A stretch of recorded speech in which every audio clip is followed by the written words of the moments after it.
ఈ మధ్య కాలంలో కరుంగిలి మాల చాలా ఫేమస్ అయింది. ఈ కరుంగిలి మాల తమిళనాడు రాష్ట్రంలో దిండిగల్ జిల్లాలో ఉన్న పాతాళ శంభు మురుగన్ ఆలయంలో ఎంతో ప్రాముఖ్యత కలిగి ఉంది. ఈ కరుంగిలి మాల నల్లమల్ల అడవిలో దొరికే ఎబోనీ చెట్టు కలపతో తయారు చేస్తారు.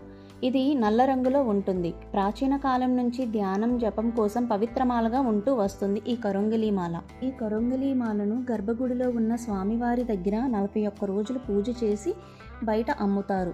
వీటి కోసం చాలామంది భక్తులు ఇక్కడికి వచ్చి ఈ మాలను తీసుకుంటారు. ఈ మాల ధరించడం వల్ల నెగిటివ్ ఎనర్జీ నుంచి కాపాడుతుంది. అలానే దిష్టి నుంచి విముక్తి కూడా కలుగుతుంది. ఈ మాల వేసుకున్న తర్వాత చాలా పాజిటివ్ మైండ్తో ఉంటూ కాన్సన్ట్రేట్గా ఉంటారని కూడా భక్తుల నమ్మకం. ఈ మాల ధరించడం వల్ల శారీరకంగా, మానసికంగా, ఎమోషనల్గా మనకి శక్తి వస్తుందని నమ్మకం.